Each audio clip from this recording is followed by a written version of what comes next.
Hello.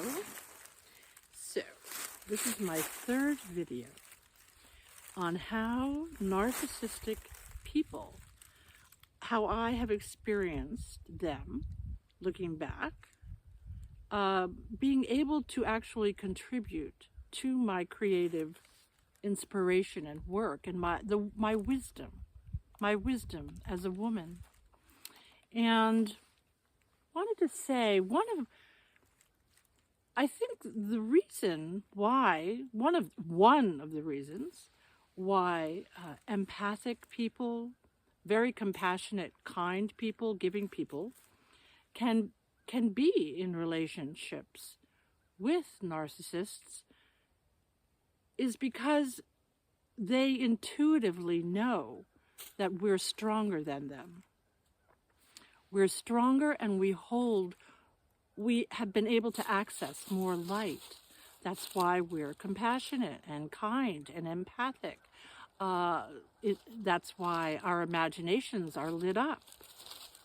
And if we don't value that in ourselves, and then it's like we're a pipe of a river of flowing energy into their bottomless pit of need for this light, because they actually don't know, they've forgotten, maybe they're so wounded, whatever it is, their desire isn't really.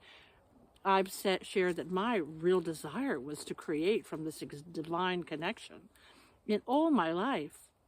But perhaps their desire, for whatever reasons, is actually to be able to control others. And that's how they feel their life is fulfilling. And so if anybody feels that, oh, because I have this narcissistic relationship in my life, or people didn't, were acted like that towards me, and I didn't know what to say or do, and it just took me by surprise, and I don't really like how I handled it, or something like this. It's like I think to honor ourselves and to really have pride and to have a sense of ownership, of not from ego. Because, see, the ego is so easily feels really proud of itself and better than others.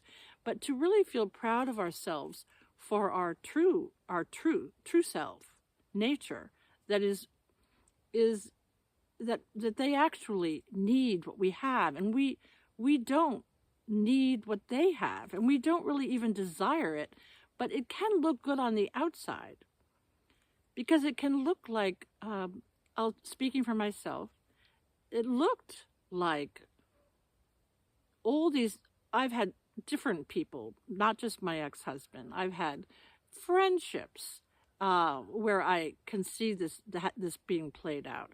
And like I said, in my own family, because it seems that they have this ability to just be very straightforward and know what they want and do it. And those kinds of people will, it's very possible, get ahead in this world where that's the structure has been fit for, those kinds of characters. So I wanted to say something else. I'm not going to make this very long, but yeah, because the value of creativity is it's absolutely infinite, and you can't put any price on it. You can't, whereas the creative spark itself, which we all originally have, the creative spark is, if you don't see it in yourself and you don't experience it, you don't have this divine connection that you're really awake to, all you can do is try to steal it from others, because even though there is so much darkness in which people just naturally inhabit as being part of this world in all the structures and the everything so much based on money. It's like you can't get away from the divine. You can't get away from the light and the need of light, the need to breathe light, the need to consume your own, to not consume, but to let your own light flow through you. But if you don't have it, if you don't know you have it, if you don't access it, and you literally reject it, then you have to steal from others. And in order for them to be able to be stolen from, maybe once or twice, but in order to be stolen from by the same person again and again and again, they need to make you feel like your creativity, your innate nature, is not as valuable as theirs. But really, it's only because they know on some level that you're stronger than them and that you have more than them and you have this light. And I remember if 2 times that my ex-husband ripped up one of my paintings. And one of them I was painting. I was making a pastel for a friend of mine who was dying of cancer. And he ripped it up. And I remember being so distraught, like going beyond, like just feeling so like I was just traveling in some sort of cloud, not knowing how to deal with this. And I remember another time when he ripped up some songs I was writing. I mean, I'm sharing this not to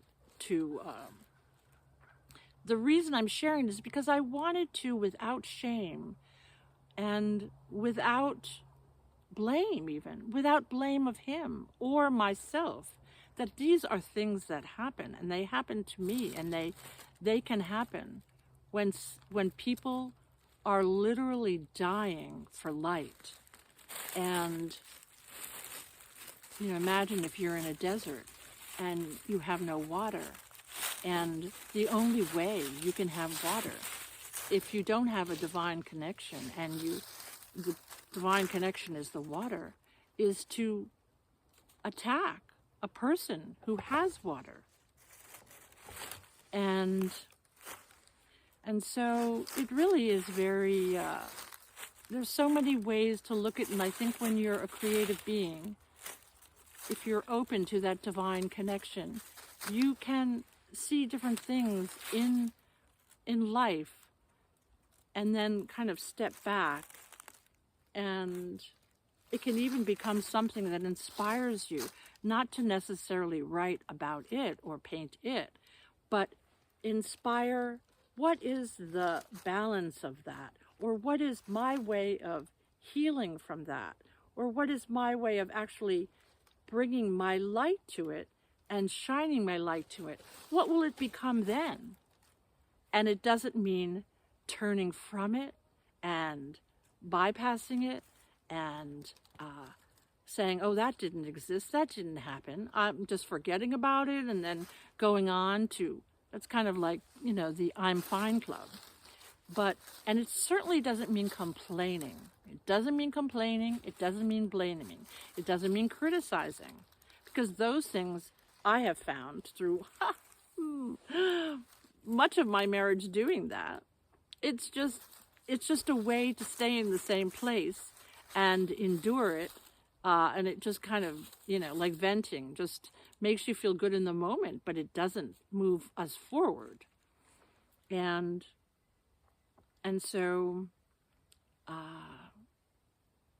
creating beauty from the experiences is the alchemy, creating beauty out of it.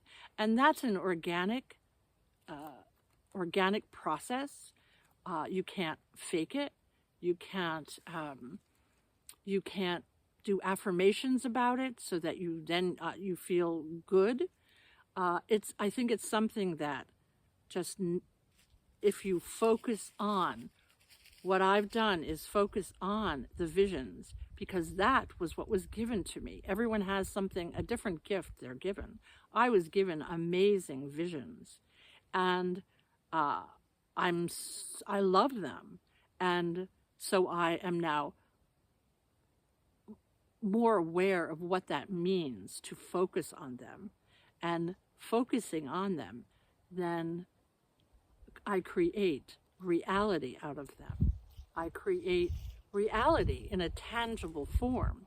And that meditation on what's really the inspiration within us, the passion within us, whatever that is a way to make, that is a way that I am working on to make my own life a reflection of what I came here to do. And I don't mean by doing, I don't mean do.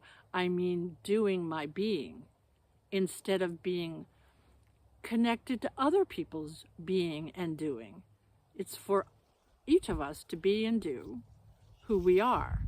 And my love of the divine connection, my love of creativity, and of creativity in others, is my love of truth, the love of authenticity, the love of Creator, Mother, Father, Creator, and who made all of this, who's given us all of this, and we're part of it. We're part of the expansion. So when I talked about ascension, I believe, I can feel, not just because I read it or saw it in a video, that the whole earth is ascending now, which means the dimensions that were once clouded, like when I was in my marriage and in my childhood, those years were before this full ascension energy was here. But now it's here. I don't know who feels it and who doesn't, who's listening to this, but the veil is thinning, and it has thinned to the point where it's so much easier to be who we are. And we all want to be who we are, don't we? I mean, doesn't every baby that's born just want to be who they are? And not in the head, not I am this, I am that, but really to be who we are. And following that being able to be who we are is always a creative act of some sort, a creative experience. So may you enjoy the creative experience of your life today and tomorrow and forever.